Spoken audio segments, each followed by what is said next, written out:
जय सीताराम।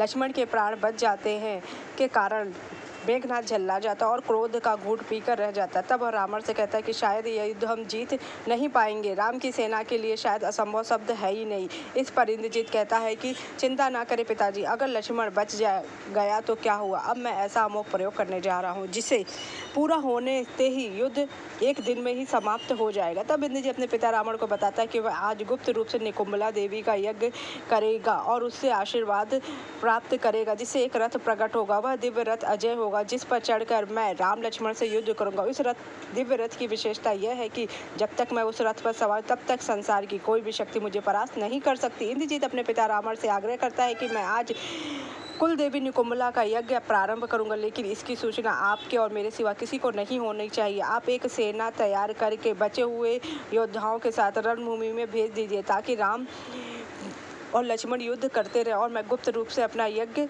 किसी विधि बाधा के संपन्न कर लूं। रावण से आज्ञा पाकर मेघनाथ अपनी कुल देवी निकुंभला के मंदिर जाता है। विभीषण के गुप्त को पता चल जाता है। विभीषण श्री राम के पास और लक्ष्मण के समक्ष जाते हैं और उन्हें बताते हैं कि मेघनाथ रात्रि के समय से ही हमारी कुल देवी निकुंभला का यज्ञ कर रहा है। बात स्पष्ट करते हुए विभीषण जी कहते हैं कि इंद्रजीत को स्वयं ब्रह्मा जी ने वरदान दिया है कि जब तक इंद्रजीत अपनी कुल देवी निकुंभला का यज्ञ पूरा करेगा तो उसकी ज्वाला से एक दिव्य रथ मिलेगा, जिससे वह रथ अजय होकर प्रकट होगा। तब तक इंद्रजीत उस पर चढ़कर युद्ध करेगा, कोई भी परास्त नहीं कर सकता। कुल देवी निकुंभला के मंदिर का रास्ता केवल मेघनाथ, लंकेश और मेरे सिवा किसी और को नहीं पता है।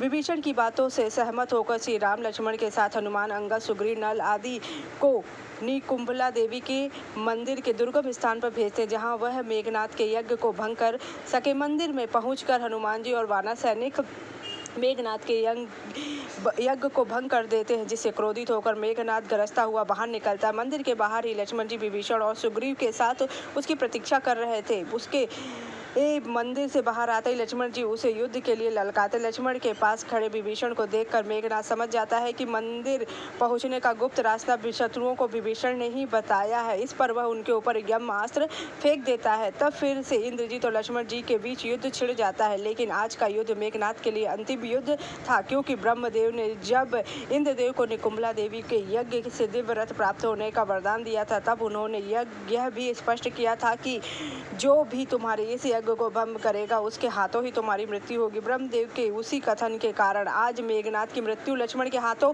निश्चित थी, लेकिन फिर भी अपने पराक्रम और वीरता के कारण मेघनाथ घमासान युद्ध करता है, लेकिन लक्ष्मण जी हर बार को काट देते हैं। अपनी पराक्रम और पराजय को सामने देखकर इंद्रजीत अपने अमोघ अस्त्रों का प्रयोग करता है। इंद्रजीत सबसे पहले ब्रह्मास्त्र का प्रयोग करता है, लेकिन ब्रह्मास्त्र लक्ष्मण जी के पास जाकर बिना कुछ किए ही वापस लौट आता है। यह देखकर इंद्रजीत हैरान हो जाता है। फिर वह पाशुपास्त्र अस्त्र का प्रयोग करते हैं, वह भी लक्ष्मण जी की परिक्रमा करके वापस आता है।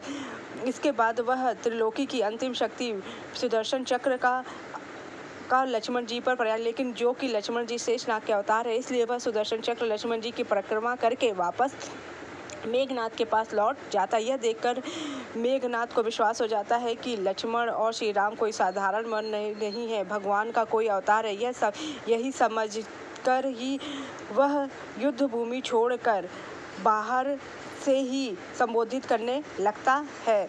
अपने पुत्र इंद्रजीत को ऐसे व्यथित देखकर रावण समझ जाता है कि इंद्रजीत का यज्ञ पूरा नहीं हुआ। पूछने पर इंद्रजीत कहता है कि आपका छोटा भाई कुलद्रोही विभीषण शत्रुओं को मंदिर के गुप्त स्थान पर ले आया है और उन्होंने मेरा यज्ञ विध्वंस करा दिया है। मैं अपने क्रोध में विभीषण पर ब्रह्मास्त्र का प्रयोग चलाया, किंतु लक्ष्मण ने अपने तीर से उसको निष्फल कर दिया। तब इंद्रजीत रावण को बताता है कि आज मैंने लक्ष्मण पर त्रिदेवों की शक्ति का प्रहार किया, लेकिन त्रिदेवों का भी शस्त्र लक्ष्मण को तनिक भी हानि न पहुंचा सका।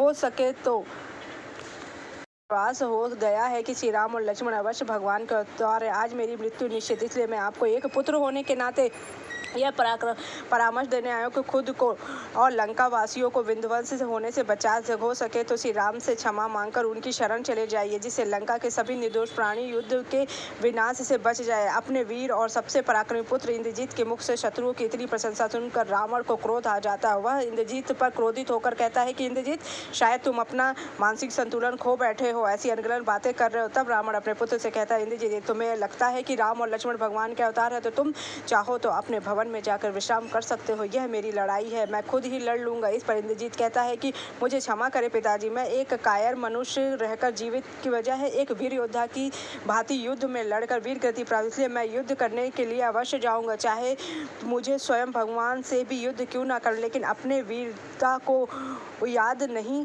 करने दूंगा। इंद्रजीत की ऐसी बातें सुनकर भूमि में लौटता है और लक्ष्मण के साथ पुनः युद्ध भूमि में युद्ध करने लगता है।